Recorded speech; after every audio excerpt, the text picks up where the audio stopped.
આજ તો પણ પાછા ઢસા પૂકી ગયા નાના મોટી બાકા ચીકી બોલાવા ઠેઠ સુધી બને રહેજો, મજા આવવાની છે વ્લોગમાં.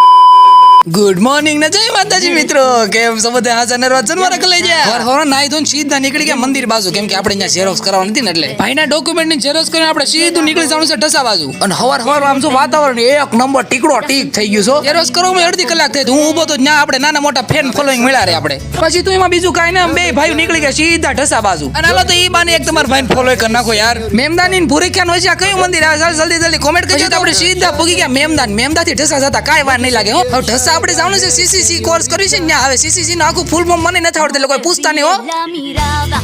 હાલે પણ એમાં હું હી નથી આવડતું ભાઈ. પછી તું એક તો મોડું થઈ ગયું ને, જે વાતનું બીક હતી ને એ વાત આપણે ન થઈ, કેમ કે ફાટક હતું ખુલ્લું. પછી ત્યાં સાહેબે થોડું ઘણું લેશન આપી દીધું, જલ્દી પતાવી નીકળી ગયા સીધા બહાર. તો તમને બધાને હું કહું, મારા અને મારા પરિવાર તરફથી તને બધાને હેપી રામનવમી. થોડુંક સ્લો થઈ ગયું હકાઈ લેજો. અને કલેજો અમારા ગામમાં બહુ તડકો છે, તમારા ગામમાં છે? તમારા ગામમાં હોય ને તમને કોમેન્ટ કરજો. કુતરા ફાડી નાખે ને એવો ખરેખરનો તડકો છે, પણ એમાં કઈ ખોટું નથી. શિયાળામાં માંડ થોડોક ધોળો છો તો ત્યાં પાછો ઉનાળો પાછો કાળો થઈ ગયો. પછી પાછા પૂગી ગયા સીધા મેમદામાંથી ઢસામાંથી કોણ લોક જોવે? ચાલો જલ્દી કોમેન્ટ કરી દો. માંડ મંદિર બતાણું એ જો આયા. હવે પૂગી ગયા વલસાડ ઠેકાણે હો. બીજું કઈ નહીં ભાઈ, મોઢું હંતાડીને એને ઘર બાજુ ઉપડો, હું માર ઘર બાજુ ઉપડો. ઘરે છે એટલે બધો ઠાક ઉતરી જાય, કેમ કે આપડી સુલી ભાણક્યું બધા બતાવી જાય ને, એટલે એની ભાણકી જલસા છે. હું તું રહેવાનું છે. સુલી ક્યાં કલે છે, ક્યાં આવી કે હું અહીંયા જતો ઘરે જ પૂગી ગયા, પણ પપ્પાની હજી ઘરે નથી આવ્યા, હજી વાડે છે. આપણે ગાડી લઈને તેડવા જવાનું છે. હું નીકળી ગયો સીધો વાડી બાજુ. ખરેખર યાર તડકો બહુ છે હો, પણ જેમ તેમ કરીને પૂગી ગયા સીધા વાડી બાજુ. અને કલે જાવ તમને બધા વ્લોગ ગમે તો છે ને, જલ્દી મને કોમેન્ટ કરજો ચાલો, એટલે હું આમ થોડીક મજા આવે એમ. પછી ફાઇનલી આપણે સીધા પૂગી ગયા ઘરે ને ઘરે ઘડી ખોઈ લીધું ને હવે નીકળી ગયા આપણે બહાર, કેમ કે પાછું જવાનું વાડી મજા નહીં આવે.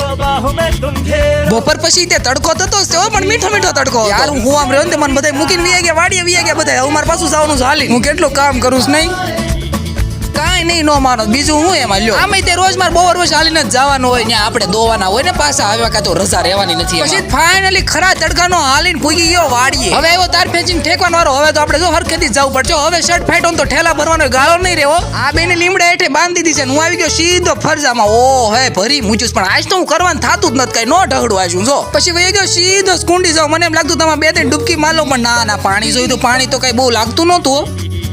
એટલે પાણી જ હતું, પણ માર જેવડો મોટો ઢગો એમાં પડે તેમાં કાંઈ રે જ નહીં પાણી. બીજું હું પછી આવી ગયો સીધો સાપલા ભાઈ જો, એને તો ખંજોળમાં જિંદગી વહી જવાની. થોડો ઘણો ગાઉને વાલ કરીને હું નીકળી ગયો સીધો પડામાં. ત્યાં પપ્પા ટ્રેક્ટર હાકે છે. મને ખબર હતી હું પુકેશનમાં સીધો કામે લગાડી દે ને, એવું જ મને સીધો બોલાવી લીધો કે વાહે બેસી જાવ, પડતું નથી. એમાં નજર વગે સીધી સાપલા બાજુ. સાપલો પણ ભાગ્યો જાય છો, પણ એમાં કઈ એકી બેકી વાહે ટાટિયા રમેશ તોય ઉભો રહેતો નથી. પેલા એક આપણે મોર બગાન, હવે આપણે પાડવાના છે પાળા, એટલે પાળાના પાવડા સળાવી નીકળી દીધું સીધું મેદાનમાં. અને મને તો બહુ